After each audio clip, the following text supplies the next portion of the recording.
With this video, we're going to begin our journey on the way towards learning a number of different time domain system analysis techniques.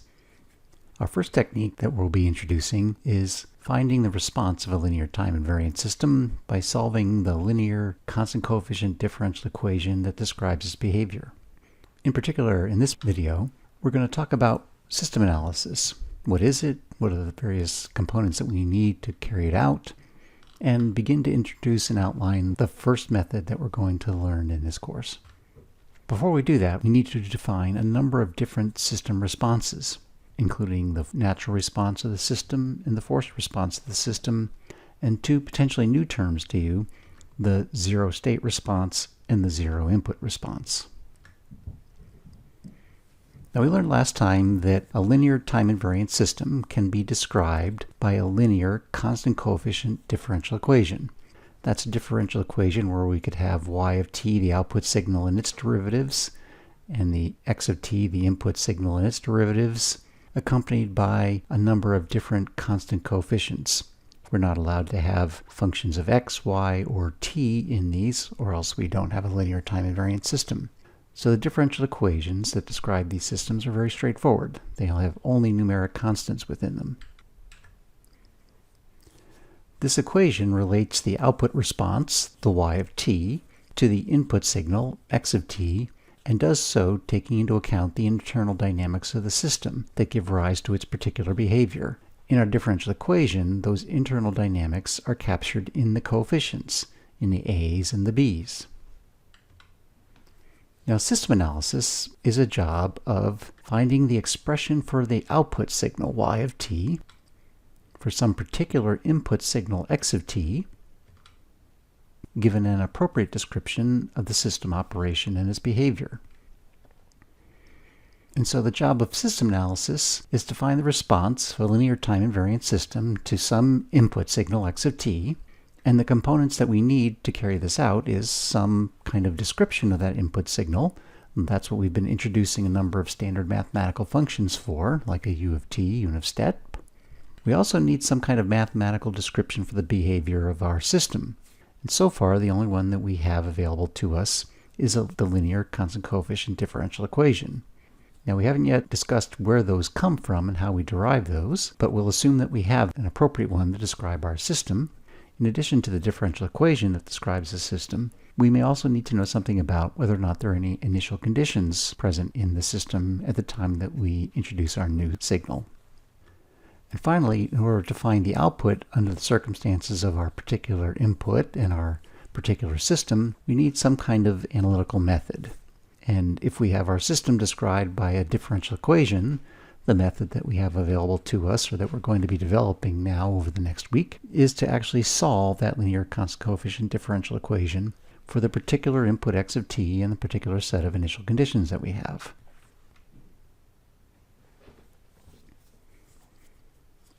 Now, if we have a linear time invariant system described by a linear constant coefficient differential equation, our opportunity for finding the output signal is to solve this particular equation, because it already expresses for us the connection between the input and the output. And so if we insert the appropriate inputs and solve this differential equation using differential equation solution techniques, then our result will be the unknown y of t.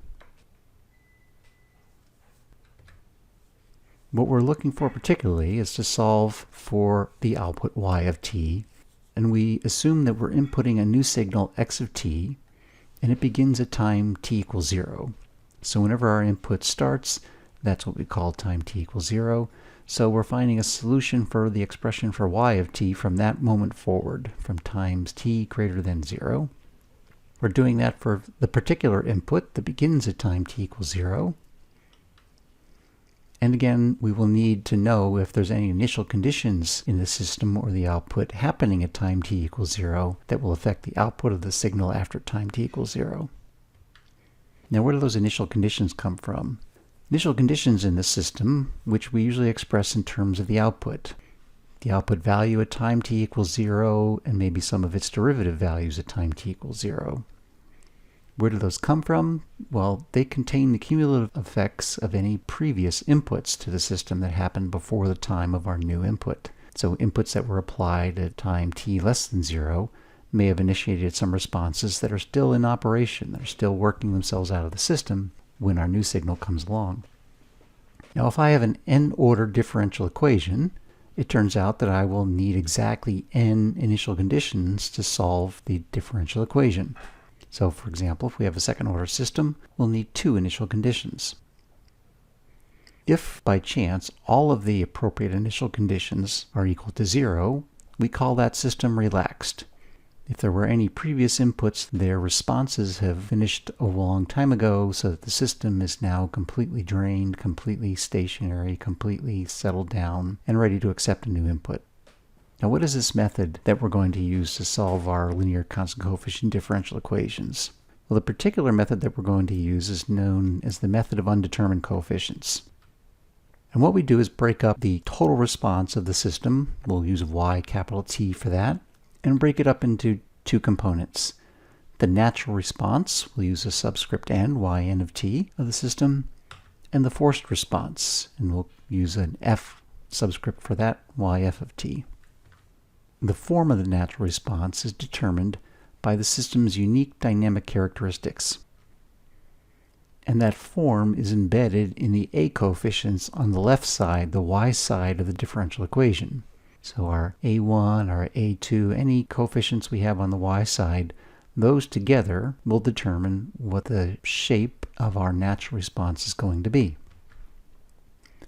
And it turns out all forms of our natural responses will be some form of exponential function, some scaling times an exponential raised to the power s sub n times t, where our s sub n could be real, could be imaginary, or could be a combination of those being complex.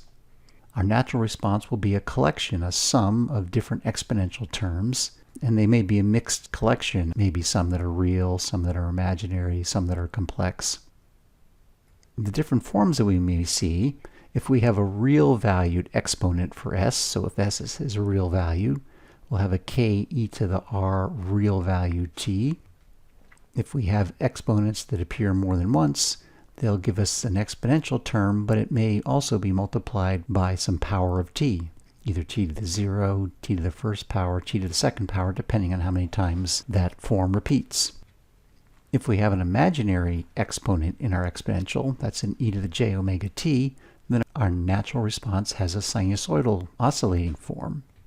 If the exponent in our exponential for the natural response happens to be complex value, that implies that we have an oscillation going on from the imaginary part and an exponential rise or decay coming from the real part. Complex exponential terms can also be repeated, in which case we'll have still an exponentially decaying or rising sine or cosine signal, but now again it may be also multiplied by some power of t. Now if you recall second-order systems from EE228, such as RLC circuits and their transient responses, will recognize some of those transient responses in these different forms. You gave them particular names. If we have a real valued exponential transient response for a second-order system, we call that an overdamped response. If we had a decaying oscillation response, we called that an underdamped response. And if we had an exponential decay, but it was as fast as it could possibly be, that was our critically damped case. And as with our imaginary exponential coefficient case, we could also have a response that was a pure oscillation with no exponential decay. Now, where do we get these exponents from?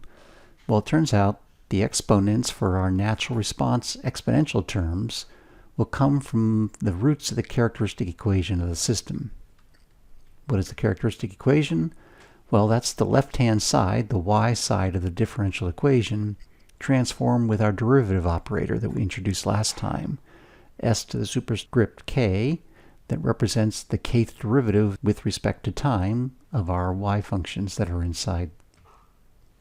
So for example, a second-order differential equation would have a second derivative of y as its highest derivative. We would have an a1 times y prime of t and an a0 times y of t. Written with our derivative operators, the second derivative of y would be written as s squared operating on y of t. Our a times the first derivative of y of t would appear as a1 times the s operation operating on y of t. And finally, a y of t wouldn't use the s operator at all, it would just be a times y of t. If we extract the operators from this equation and treat them as an algebraic equation, we would have an s squared plus a1s plus a0 all operating on y. And this combination of operators is the characteristic equation of the system. To find the roots, we find the homogeneous solution of this characteristic equation. We set it equal to 0 and solve for s. And in this case, if we had a second order system, we would get two roots, two different values of s when we solve this equation. Those roots of the characteristic equation then give us the s values, the exponents, for our exponential terms in the natural response. So if I have a second order system, I'll get two different s values. Each of those will give rise to an exponential term in the natural response. So I'll have two terms in the natural response of a second order system. Now that leaves us knowing the form of the natural response, but still having these unknown coefficients out in front. We need a method to determine those. The way we do that is using the real input signal x of t and the real initial conditions of the system existing at time t equals 0, because those contain all the information about the response that was going on before we applied our new input.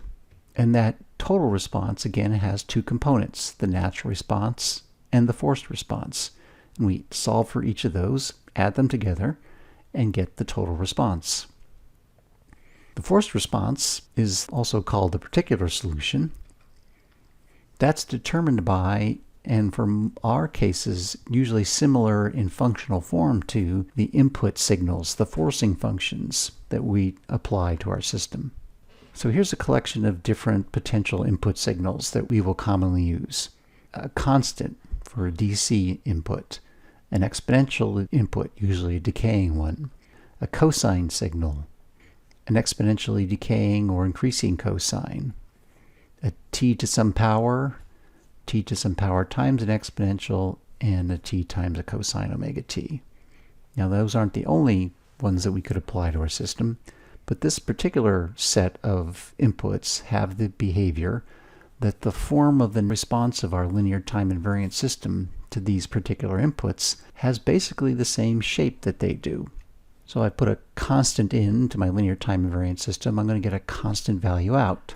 It may be a different constant, but it will be a constant.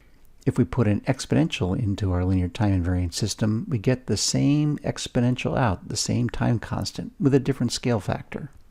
Likewise for sines and cosines and these other combinations of signals. So with these class of signals, we already know the shape of the forced response of the systems. So we can jump directly to solving for the unknown coefficients out in front of them.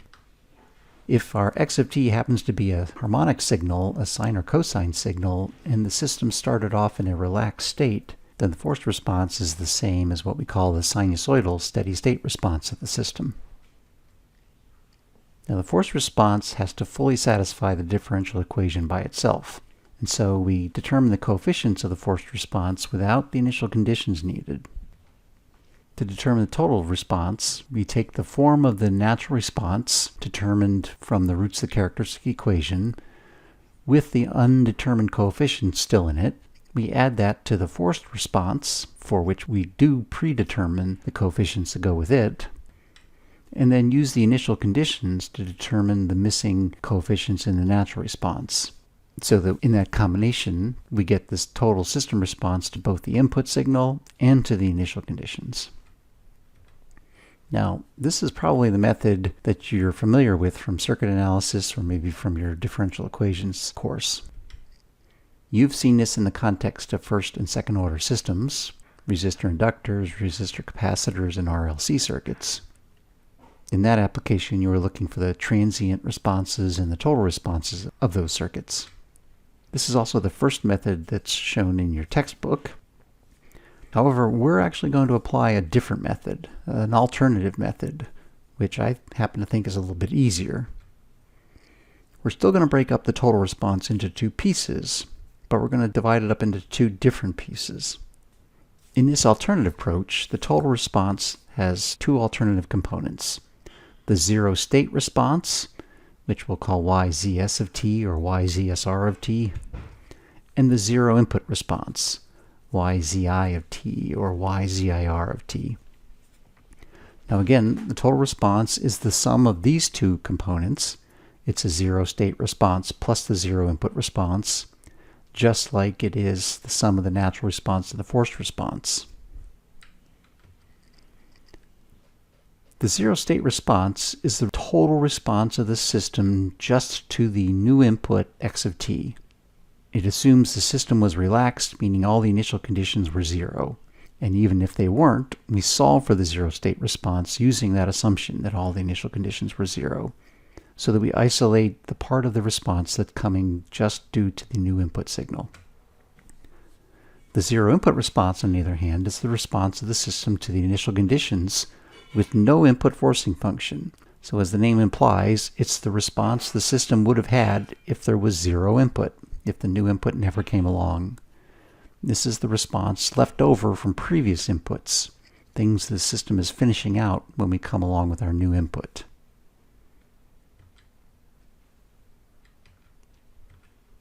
Now, although it sounds similar, the zero state response is not exactly the same thing as the forced response.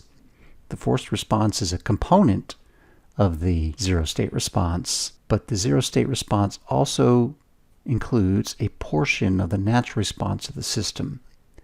It includes that part of the natural response that was initiated by our new input signal. The zero input response, on the other hand, is similar in form, is the same in form as the natural response. However, it's not exactly the same thing as the natural response. It's going to have the same exponential terms as the natural response, but it will have different coefficients. And it's going to include that part of the natural response that came from the initial conditions, that came from the transient response that the system was finishing up due to previous inputs. Now, if our system is actually relaxed at the time we apply our new input signal, then there is no zero input response. There's nothing left over to settle out. It's already gone, it's already settled, it's already relaxed. In that case, we have a pure zero state response to our system. Now, an illustration might help here. So let's look at a mechanical system and how it responds, which we can model with our electric circuits as well. Here's a second order system. We're going to create a second order system using a rock or a brick, some kind of weight, suspended from a spring that we hold in our hand. We have a spring mass second order mechanical system here. And as you probably know, if we were to move our hand, let the spring drop down, the brick would also drop, and then it would bounce back and oscillate a little bit and finally settle into a new position based on where our hand is now. Now what we want to do is characterize this response. In our spring mass system, the height of our hand is the input, and the height of the brick is the output position. And we could plot the input position and the output position versus time to watch the response of the system. So to understand how the system responds, we're going to begin with the brick stationary and completely at rest. And we're going to say now that our system is relaxed. The conditions that we need are for all the initial conditions to be equal to 0. In this case, for a second order system, we'd have two initial conditions. The height of the brick at time t equals 0, and we'll say that where it's positioned right now is position 0. And the velocity of the brick, the first derivative at time t equals 0, has to be 0. So we have our brick stationary, it's not moving, it has no velocity, and it's at position 0. With it relaxed, we'll make a sharp jump with our hand upwards, applying essentially a step input to our system, and then we'll sit back and observe the total response of the system. So let's set this in motion, and the response that we'll see we'll call the step response of the system. Here we go. So we raised our hand up in a step, and the system naturally responded with this shape. We took a jump, and we oscillated back and forth a little bit, with the oscillation getting smaller and smaller and settling in, probably continued on a little longer till it finally settled on to a new position. That's the total response of the system. Now we can break this up into a couple of our components. The change in nominal position from down here to up here is what we call the forced response.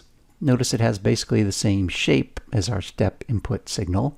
It might have a different height depending on the system and its DC response, but that's only one part of the response. We also got this oscillation back and forth. That was the natural response of the system. That's usually the transient response of the system. Typically, in a stable system, that will die down to 0 and leave us at our new steady state position. But if we added together now the forced response and the natural response, we would get the total response from the time forward from when we initiated the new signal. Now, in this particular system, since we started with the system relaxed with all the initial conditions 0, this total response we would call a zero state response.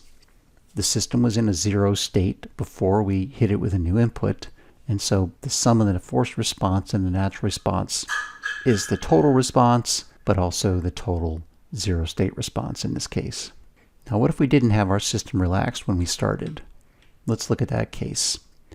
Let's start with the brick finishing its response to a previous input. So now our system's not relaxed.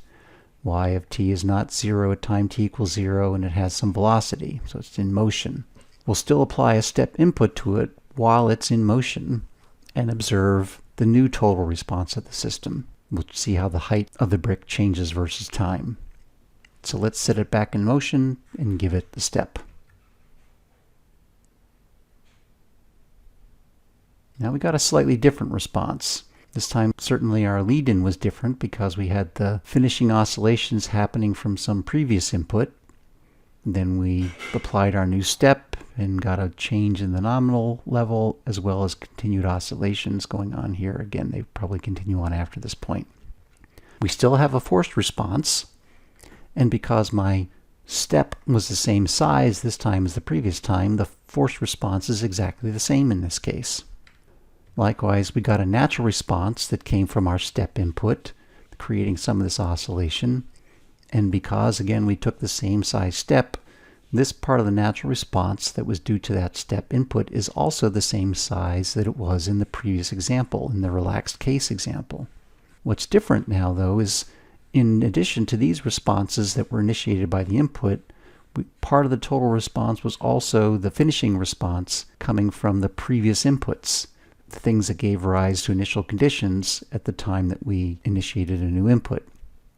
Notice this has a similar shape to the natural response of the system. It is also a natural response, but it's the part that was due to the previous inputs, as opposed to our green line that was the response due to the new step input. And so this is how our new way of parsing the response is different. If we compare the total response of the system now in the solid line to what it was previously in the dashed line, we see we have a very similar shape, but we've got larger excursions now. And the difference is this additional response that we were carrying forward, this natural response that was due to previous inputs.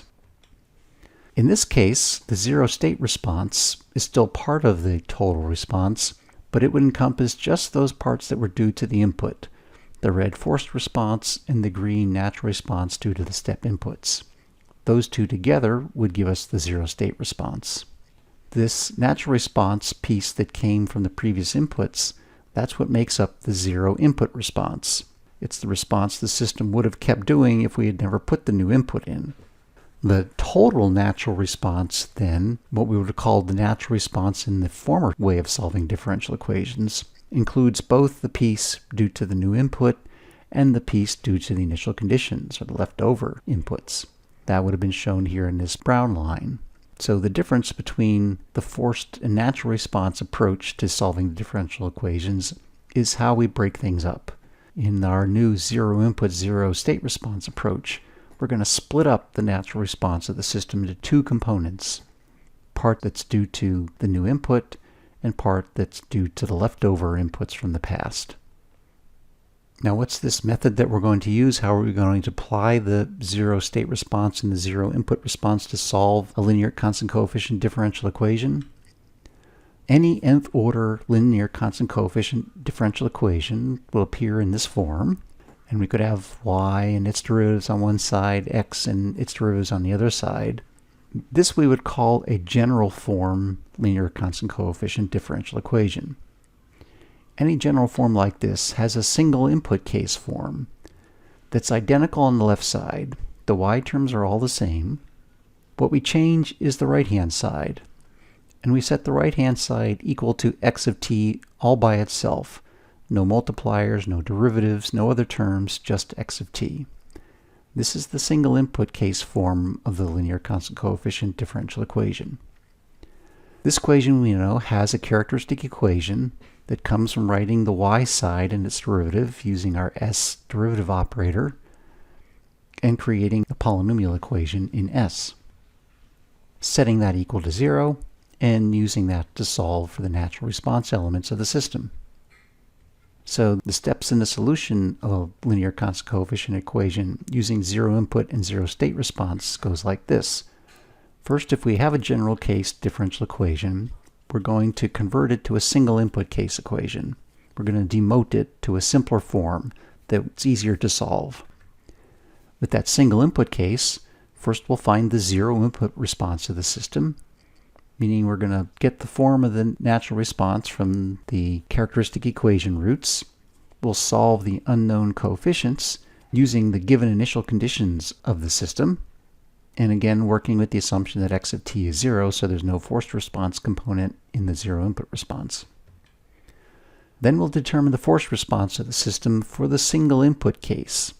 This is the step that was necessary for us to go from the general case to the single input case. That will give us a straightforward way to find the forced response of the system to this particular form of the differential equation so that we can solve for the coefficients that go with the forced response.